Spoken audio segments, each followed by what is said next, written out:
Hello everyone, welcome back once again. एक बार फिर से आप सभी का स्वागत है हमारे इस प्रीमियम वीडियोस के अंदर। ठीक है, तो देखिए इसके पहले आप ऑलरेडी 50 के आसपास वीडियोस देख चुके हैं प्रीमियम वाली, तो वो आपके लिए हाईली इंपॉर्टेंट है। अगेन 2019 से लेके 2023 तक का जो भी आप पूरा माल मटेरियल देख चुके हैं वो आपके लिए बहुत ज्यादा इंपॉर्टेंट है। और उसी के साथ साथ यहाँ पर जो हम बात करने वाले हैं आज का जो आपका जो पेपर है वो है आपका यहाँ पर 2024 वाला। ठीक है, जैसा कि आपको पहले बताया हुआ है 2024 का आपका जो 18 जून वाला एग्जाम हुआ था वो आपके लिए उतना इंपॉर्टेंट नहीं है, और आपने देखा भी यहाँ पर कि केवल उससे एक दो सवाल आपके आए हुए हैं और उससे ज्यादा कुछ भी नहीं हुआ है।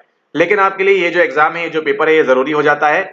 एंड आप जैसे जैसे इन सवालों को हम देखेंगे करेंगे आप, तो आपने क्या करना है, इसको आपने नोट करते जाना है और उसी के साथ साथ आपने जो है यहाँ पर दिसंबर में इस एग्जाम को और अच्छे से देना है। ठीक है, आपको दिसंबर में इस लेक्चर से, इस वीडियो से काफी सारे सवाल मिलेंगे, कोर्स वाले वीडियो से काफी सारे सवाल मिलेंगे, प्लस आपके जो पीवाईक्यू प्रीमियम चल रहा है उससे सारे सवाल मिलेंगे। इसी के साथ आपने क्या करना है, आपने जो हमने फ्री पीवाईक्यू कोर्स चल रहा है यूट्यूब के ऊपर, वो भी आपने जो है साथ साथ करते जाना है। वहां से भी आपको जो है डबल प्रैक्टिस होगी, आपको उसका ज्यादा बेनिफिट मिलेगा। ठीक है, ओके, स्टार्ट करते हैं हम आज का सवाल। सबसे पहला सवाल जो हमारे पास है, इसको ऑलरेडी हमने फ्री के अंदर कवर किया हुआ है, तो ज्यादा यहाँ पर उसमें समय नहीं गवाएंगे।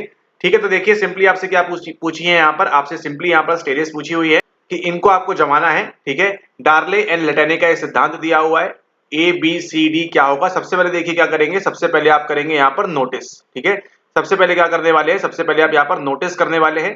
देन क्या करेंगे आप, देन आप उसके बाद उसको बोलेंगे कि यहाँ पर एक इमरजेंसी है, DBAEC, ये पे जो यहाँ जो है ये आपका करेक्ट आंसर है। ठीक है, DBAEC सबसे पहले आप नोटिस करेंगे, देन आप बोलेंगे कि नहीं यहाँ पर इमरजेंसी आ चुकी है। उसके बाद क्या करेंगे, आप बोलेंगे टेकिंग रिस्पॉन्सिबिलिटी, मैं रिस्पॉन्सिबिलिटी लेती हूँ, लेता हूँ, लेते हैं। और उसके बाद आप क्या करेंगे, planning a course of action, और उसके बाद क्या करेंगे, आप यहाँ पर एक्शन लेंगे। ठीक है, तो मान के चलिए यहाँ पर एक्सीडेंट हुआ है, आप उसको देख रहे हैं, आप उसको विटनेस कर रहे हैं। सबसे पहले क्या करेंगे, आप उसको नोटिस करेंगे कि यहाँ पर एक्सीडेंट हुआ भी है या नहीं हुआ है। ठीक है, उसके बाद आप देखेंगे कि सर से खून निकल रहा है, पाँव से खून निकल रहा है, केवल खरोच आई है, क्या हुआ है। उसके बाद आपको क्या मालूम पड़ेगा, डिफाइनिंग एन इमरजेंसी, इमरजेंसी है या नहीं। ये जो बच्चा है, लड़का है, लड़की है, जो भी यहाँ पर पड़ा हुआ है, ये कहीं बेहोश तो नहीं हो गया है। ठीक है, बेहोश तो नहीं हो गया है। आपको समझ में आएगा कितनी इमरजेंसी है यहाँ पर। ठीक है, ये आपको समझने का क्या करेंगे, आप यहाँ पर रिस्पॉन्सिबिलिटी लेंगे कि अच्छा अब हमको ये काम करना पड़ेगा, यहाँ पर और कोई नहीं है, रिस्पॉन्सिबिलिटी उसकी आपने ली यहाँ पर। देन क्या करेंगे, आप प्लानिंग का कोर्स ऑफ एक्शन बनाएंगे कि इसको कैसे ले जाऊं, मैं स्ट्रेचर पे ले जाऊं, उठा के ले जाऊं, अस्पताल ले जाना है, पास में कहीं दवाखाने में ले जाना है, कहाँ ले जाना है। एंड देन क्या करेंगे, अंत में आप एक्शन लेंगे और आप ये जो है यहाँ पर ये सभी कार्य करना स्टार्ट कर देंगे। ठीक है, तो डायरली लटाने के द्वारा दिया हुआ है। और इसी के साथ साथ ये आपकी है यूनिट नंबर 8 से सोशल साइकोलॉजी। तो वहीं पर आपको देखिए दो कंसेप्ट आपने और पढ़ना है, वो किसका है, वो है आपका एक सोशल लोफिंग का, जिसको आप कहते हैं सामाजिक आवारगी। और उसी के साथ साथ जिसकी हम बात करते हैं दूसरा, वो क्या है, वो है आपका यहाँ पर फैसिलिटेशन। ठीक है, फैसिलिटेशन के बारे में ये भी आपको सवाल पूछा हुआ है, आपको पीवाईक्यू में देखा हुआ है आपने ऑलरेडी। उसी के साथ साथ आपने देखा हुआ है यहाँ पर फैसिलिटेशन के ऊपर। उसी के साथ साथ आपने देखा हुआ है यहाँ पर किसके बारे में, हमने डिस्कस किया था प्लूरिस्टिक इग्नोरेंस के बारे में। ठीक है, तो ये सब आपका पिछले पीवाईक्यूज में कवर है, उनको जाकर आप देख लें अच्छे से, एक बार आपको और ज्यादा फायदा मिलेगा। ये सारे आपके पीवाईक्यूज यहाँ पर 7-8 पीवाईक्यूज आपको यहाँ पर बता दिए हैं। ठीक है, तो आपने जो है बाकी के पीवाईक्यूज अच्छे से कर लेना है। अब हम चलते हैं नेक्स्ट सवाल की ओर। अब यहाँ पर देखिए इस सवाल को, which of the following are included in Bruner's theory of cognitive development, किसकी बात कर रहे हैं, ब्रूनर की थ्योरी की बात कर रहे हैं, कॉग्निटिव डेवलपमेंट की। ठीक है, तो यहाँ पर आपको स्टेटस दी हुई है इनएक्टिव, इकोइक, आइकोनिक, सिंबॉलिक, डियोंटिक। और यहाँ पर सही आंसर क्या होने वाला है, सही आंसर इसके अंदर आपका होने वाला है वो है आपका सबसे पहले यहाँ पर इनएक्टिव, ऑप्शन नंबर ए, फिर आपका है यहाँ पर आइकॉनिक, ऑप्शन नंबर सी, और फिर आपका यहाँ पर क्या है, ऑप्शन नंबर डी, सिंबॉलिक। ए सी डी जो है ये यहाँ पर ऐसा देखिए लग रहा है कि सी के बाद ओ भी लिखा हुआ है, लेकिन ए सी डी जो है ये यहाँ पर आपका सही आंसर है। ठीक है, अब यहाँ पर देखिए कहाँ से लिया हुआ है, ये लिया हुआ है आई गेस आपके यूनिट नंबर 9 से। ठीक है, क्योंकि यहाँ पर देखिए क्या बोल रहे हैं, थ्योरी ऑफ कॉग्निटिव डेवलपमेंट, है ना। तो पियागेट बोलते हैं हमको, किसके बारे में, पियागेट बोलते हैं हमको कॉग्निटिव डेवलपमेंट के बारे में। उसी के साथ साथ अब एक और नाम आ गया है, वो कौन है, उनका पूरा नाम है आपका जेरोम ब्रूनर। ठीक है, जेरोम ब्रूनर लखनऊ पैक्ट के 1 साल पहले ये पैदा हुए थे। ठीक है, जेरोम ब्रूनर जो है आपके। अब उसी के साथ साथ देखिए यहाँ पर इसके लिए जो एक बेस्ट निमोनिक है जो आपको याद रहेगा और आप कभी नहीं भूलेंगे, वो कौन सा है,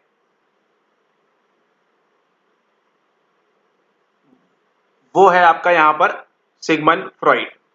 ठीक है, सिगमंड फ्रॉइड जो है आपका, वो आपको यहाँ पर ध्यान रखना है। सिगमंड फ्रॉइड की हम क्यों बात कर रहे हैं, ई, आई और एस। ठीक है, इसकी संभावना बहुत ज्यादा है कि अगली बार आपको शायद पूछ सकते हैं, ये 50-50% चांसेस हैं कि आपको पूछेंगे दिसंबर वाले के अंदर। ठीक है, 50-50% चांसेस है। हो सकता है आपको ऑर्डर में जमाने पूछ दें या कुछ किसी प्रकार से पूछे। इसको जो हम थ्योरी कवर करेंगे, कंप्लीट थ्योरी कवर करेंगे अब हम ब्रूनर की यहाँ पर, क्योंकि इसके पहले देखिए इनके बारे में सवाल पूछा हुआ नहीं था। ठीक है, तो कोर्स वीडियो में आपको ऐड होकर मिल जाएगी इनकी थ्योरी। ऑलराइट, और वैसे भी आधी थ्योरी तो आप यही समझ जाएंगे। तो Brunner's theory of cognitive development में क्या बोल रहे हैं, EIS। अब आपको सिगमंड फ्रॉइड को लिंक करना है, क्योंकि ये कौन सा मॉडल है बताइए, स्ट्रक्चरल है या टोपोग्राफिकल है। ये आपका सुपर ईगो, ये आपका इड और ये आपका ईगो। ठीक है, तो आपको ध्यान रखना है सुपर ईगो, ईगो और इड जो चलता है फ्रॉइड के सिंबल में, उसी प्रकार से कहां चलेगा, जेरोम ब्रूनर के सिंबल्स में भी यहां पर चलेगा। उसके अंदर कौन कौन सी चीजें हैं, इनेक्टिव है, आइकॉनिक है और सिंबॉलिक है। ठीक है, अब इन तीनों का संबंध किससे है, इन तीनों का संबंध है आपके यहाँ पर कॉग्निटिव डेवलपमेंट से। ठीक है, किससे है, आपके संज्ञानात्मक विकास से, यानी कि जो बच्चा है उसका संज्ञानात्मक विकास किस प्रकार से होगा, क्या होगा, उन सब की यहाँ पर ये बात करते हैं। ठीक है, तो ये आपकी यूनिट नंबर 9 का पार्ट है, जहां पर वो बोलते हैं टीचिंग स्किल्स एंड वो सब चीजें आती है, जहां से सवाल आपको नहीं पूछते हैं, वहां से आपको इस बार सवाल पूछा हुआ है। ठीक है, तो आपको ध्यान रखना है निमोनिक क्या है, निमोनिक है आपका जैसे सिगमंड फ्रॉइड में था SEI। बस आपको केवल क्या ध्यान रखना है, आपको केवल ध्यान ये रखना है, सबसे पहले क्या आएगा आपका enactive, iconic and then symbolic. अब ये जो आपका इनेक्टिव होता है कैसे होता है, ये होता है आपके कार्य के ऊपर, एक्शन के ऊपर। फिर आइकॉनिक से क्या समझ में आ रहा है, आइकॉन क्या होता है, आइकॉन का मतलब होता है इमेज। ठीक है, तो इमेज के आधार पर आपकी लर्निंग जो होगी वो होगी। और सिंबॉलिक मतलब क्या होता है, सिंबॉलिक की अगर हम बात करें तो ये आ जाता है आपका यहाँ पर लैंग्वेज बेस्ड के ऊपर। ठीक है, ये क्या आ जाता है, ये आ जाता है आपका लैंग्वेज बेस्ड के ऊपर। ठीक है, तो एक्शन, इमेज और लैंग्वेज ये आपको ध्यान रखना है। जेरोम ब्रूनर इनका पूरा नाम है, 1915 से ये जन्म हुआ था इनका। अब यहाँ पर ब्रूनर किसकी बात करते हैं, ये बात करते हैं आपके माइंड के अंदर दो प्रकार की चीजें होती हैं। दो प्रकार की चीजों में पहली किसकी बात करते हैं, वो पहली बात करते हैं आपकी कैटेगराइजेशन की। ठीक है, यानी कि आप क्या करते हैं, श्रेणीकरण करते हैं उस चीज का, कैटेगराइज की बात करते हैं, श्रेणीकरण की। और उसी के साथ साथ दूसरी बात किसके बारे में करते हैं, दूसरी बात करते हैं आपके यहाँ पर कोडिंग सिस्टम के बारे में। ठीक है, कोडिंग सिस्टम किस प्रकार से होता है, क्या होता है, तो ये भी आपको ध्यान रखना है। ठीक है, माइंड के बारे में अगर आपको क्लियर सवाल पूछे तो कैटेगराइजेशन उसमें आएगा और आपका कोडिंग सिस्टम आएगा। अब ये सब पूरा क्या होता है ये डिटेल में देखेंगे हम, आपकी यूनिट नंबर 9 में आपका जो है लेक्चर वहां पे अपडेट हो जाएगा, तो उसको आप वहां से देख सकते हैं, आप एक्सेस कर सकते हैं। ब्रूनर की जो है कंप्लीट थ्योरी, काफी लंबी थ्योरी यहाँ पर कंप्लीट इसको कवर करेंगे, ताकि अगर इन फ्यूचर सवाल आता है, क्योंकि यहाँ तक अगर टच किया है तो आगे भी आपको सवाल यहाँ पर पूछ सकते हैं। उसके बाद देखिए अगला सवाल यहाँ पर, arrange the early schools of psychology in order. आपको ये जो स्कूल्स हैं ये आपको ऑर्डर में जमाने के लिए दिया है। इसके पहले भी आपको इस प्रकार के सवाल पूछते हैं और आगे भी पूछते रहेंगे। ठीक है, तो सिंपली आपको जो है ऑर्डर में ही दिया हुआ है। सबसे पहले क्या आया आपका, स्ट्रक्चरलिज्म की शुरुआत हुई, फिर आपका फंक्शनलिज्म आया, फिर आपका बिहेवियरिज्म आया यहाँ पर, और फिर आपका यहाँ पर ह्यूमनिस्टिक आया। लेकिन आप ये लेक्चर देख रहे हैं तो आपको क्या समझना है, आपने समझना है यहाँ पर इसके अंदर किस किस की बात होगी। इसके अंदर बात होगी आपके विल्हम वुंड की, और उसी के साथ साथ किसकी बात होगी, आपकी एडवर्ड टिश्नर की बात होगी यहाँ पर। इसके अंदर किसकी बात होगी, इसके अंदर बात होगी आपकी विलियम जेम्स की, और उसी के साथ साथ आपकी बात होगी जॉन ड्यूई की, ये भी आपको बताया हुआ है। इसके अंदर किसकी बात होगी, आपके इवान पावलोव की होगी, आपके जॉन बी वॉटसन की होगी। ठीक है, और उसी के साथ साथ किसकी होगी, आपके स्किनर की होगी। एंड देन यहाँ पर हम बात करें आपकी ह्यूमनिस्टिक में, तो मेनली हम बात करते हैं यहाँ पर कार्ल रॉजर्स के बारे में, और उसी के साथ साथ हम बात करते हैं किसके बारे में, हम बात करते हैं यहाँ पर आपके अब्राहम मास्लो के बारे में। ठीक है, तो ये आपको ध्यान रखना है। ऑर्डर क्या है, सबसे पहले ये आया, फिर ये आया, फिर ये आया और फिर ये आया। ठीक है, इससे आपको जो है सही ऑर्डर में यहाँ पर दिया हुआ है। अब हम देखते हैं अगला सवाल। अगला सवाल देखिए, in the disease called multiple sclerosis. ठीक है, ये आसान सवाल है, टफ सवाल है, कैसा है पता नहीं, लेकिन ये देखिए बहुत इजी सवाल है। आपने अगर यूनिट 4 के सारे लेक्चर्स देखे हुए हैं तो आपको बड़े आसानी से बन जाएगा यहाँ पर ये सवाल। ठीक है, क्या बोल रहे हैं कि ऐसी डिजीज में जिसको हम बोलते हैं मल्टीपल स्क्लेरोसिस, जिसके अंदर आपको क्या देखने मिलते हैं, जर्की मूवमेंट्स देखने मिलते हैं।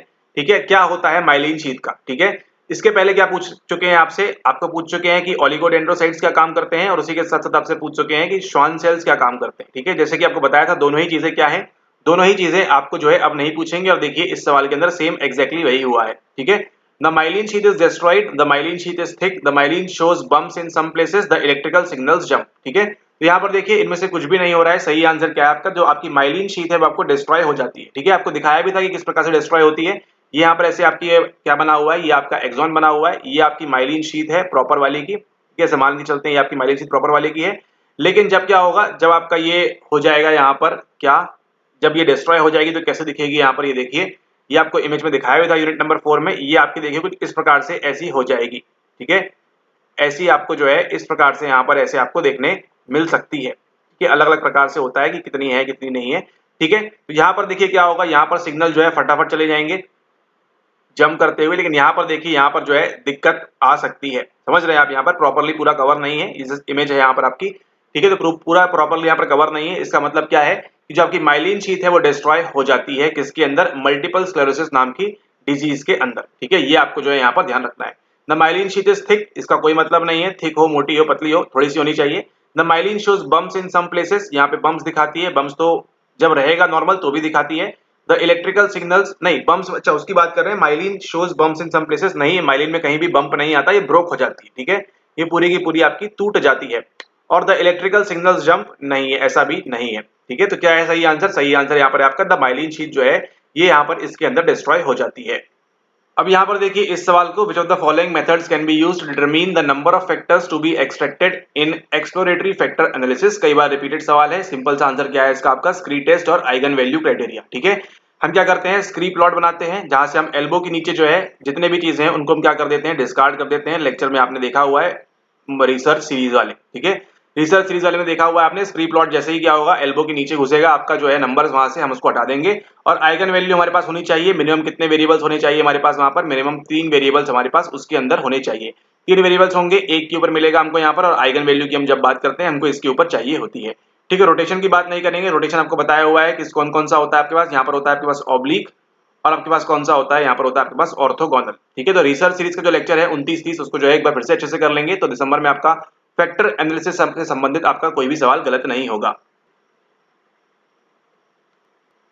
तो ये जो वीडियो देखा आपने, ये था हमारे प्रीमियम कोर्स का पार्ट। और अगर आप इसी प्रकार से सारे वीडियोस देखना चाहते हैं प्रीमियम कोर्स के अंदर, जहां पर आपको मिलता है 2019 से लेके 2024 तक का ये वाला पेपर जो अभी आप देख रहे हैं, इसी में आगे पार्ट आपके जो है और ऐड होते जाएंगे। तो अगर आप ये जो सीरीज है पूरी कंप्लीट प्रीमियम कोर्स कंप्लीट देखना चाहते हैं, ज्वाइन करना चाहते हैं, तो आप इसके अंदर जुड़ सकते हैं और सभी के सारे आपके जो पीवाईक्यूज हैं उनको अच्छी तरीके से लगा सकते हैं, और दिसंबर में अपनी जो सक्सेस है उसको यहाँ पर गारंटी कर सकते हैं दिसंबर 2024 के अंदर, ठीक है। ज्वाइन करने के लिए देखिए सिंपल से आपके यहाँ पर 2 स्टेप्स हैं। सबसे पहला स्टेप बात करें यहाँ पर, तो वो है आपका यहाँ पर पेमेंट का, ठीक है। तो पेमेंट देखिए यहाँ पर आपकी जो है इसकी जो प्राइस है आपकी ये है ₹6,500 रुपए, ठीक है, 6500। और ये वैलिड कब तक रहेगा? वैलिड रहेगा आपके दिसंबर 2024 के एग्जाम तक, ठीक है। दिसंबर 2024 तक के एग्जाम तक के लिए आपके लिए वैलिड रहेगा। और इसको पेमेंट करने के लिए आपको नीचे यहाँ पर नंबर मिल जाएगा, ये जो नंबर है इस पे आपने जो है क्या करना है, सीधा सीधा सबसे पहले आपने गूगल पे या फोन पे के माध्यम से आपने पे करना है, ठीक है। देन सेकंड नंबर पे आपको जो नीचे मेल आईडी दी है उस मेल आईडी पे आपने करना है, और वहां पे आप कुछ ही समय में 1-2 घंटे के अंदर आप जो है वहां पे ज्वाइन कर लेंगे इस लेक्चर्स को, ठीक है। कई सारे लेक्चर्स है, काफी सारे लेक्चर्स है, उसके अंदर नॉलेज जो है काफी ज्यादा डीप है, जैसा कि आपने देखा यहाँ पर, और इससे भी ज्यादा कई डीप नॉलेज है, कई पूरे पूरे कंसेप्ट वहां पर एक्सप्लेन है। तो वो जो है सारे आपके वो है आपके इंपॉर्टेंट, ठीक है। पूरे घिसे पिटे और पुराने सवालों को नहीं लिया गया है उनके अंदर, जहां पर जिनका कोई भी मतलब नहीं है, कोई भी वैल्यू नहीं है आपके लिए, लेकिन ऐसे सवालों को लिया गया है जो आपके लिए मोस्ट इंपॉर्टेंट है, मोस्ट हाईली इंपॉर्टेंट है, उनको यहाँ पर इंक्लूड किया गया है, ठीक है, 2019 से लेकर 2024 तक के। और आपने जो 21 की सीरीज देखी है उसको भी आप देख सकते हैं, फ्री में आपके यूट्यूब में अवेलेबल है। अगर आप इसको नहीं ज्वाइन करते हैं तो, और ज्वाइन करते हैं तो भी आपके लिए देखना ये वाला जो है जरूरी है, ठीक है। तो ज्वाइन करने के लिए आपको सबसे पहले पेमेंट करना है इसके माध्यम से, गूगल पे या फोन पे के माध्यम से, एंड देन उसके बाद जो है नीचे मेल आईडी दी है वहां पे आप स्क्रीनशॉट मेल करेंगे, और कुछ ही घंटों के अंदर आप जो है वहां पर ज्वाइन करेंगे, और सारे के सारे जो आपके रिकॉर्डेड लेक्चर्स है प्रीमियम वाले उनको वहां पर बड़ी आसानी से एक्सेस कर सकते हैं, ठीक है। और अगर आप पिछले 3 बार 4 बार से आप एग्जाम दे रहे हैं और आपका यहाँ पर नेट भी नहीं हो रहा है, तो आपको अपने और अपने कैरियर के प्रति जो है सजग हो जाना चाहिए। उसके लिए आपको जो है थोड़ा सीरियसली सोचना चाहिए कि आप यहाँ पर क्या कर रहे हैं, एंड आपका ये अटेम्प्ट होना चाहिए कि आप कम समय में कैसे आप ज्यादा चीजें पढ़ के, ज्यादा अच्छे से पढ़ के उसको जो है आसानी से एग्जाम को क्लियर कर सके, ठीक है। तो डिटेल्स यहाँ पर दी गई हैं, इनको आप यहाँ फॉलो करके कंप्लीट प्रीमियम कोर्स को यहाँ पर एक्सेस कर सकते हैं, जहां पर आपने जो अभी पेपर देखा 2024 का, ये भी आपको वहां पर मिलेगा बड़े आराम से, ठीक है। Okay, thanks for watching the video. और उसी के साथ साथ जो आपके फ्री पीवाईक्यूज आते हैं उनको आप देखते रहें, और इसको अगर आप करते हैं तो आप मान के चलिए आपके नंबर एक्सपोनेंशियली इंक्रीज होंगे। बस आपने देखना है और इनको जो है प्रॉपर्ली इसको जो है आपने रिवाइज करना है, ठीक है। All right, thanks for watching the video, have a nice day ahead, take care. And जो दिसंबर वाले हैं ये पीवाईक्यू देख रहे हैं वो आप रेडी हो जाएं, आगे और भी इसी प्रकार के और धमाकेदार लेक्चर्स आने वाले हैं। कुछ नए कॉन्सेप्ट्स हैं उनको भी यहाँ पर आपको एक्सप्लेन मिलेगा डिटेल वाला।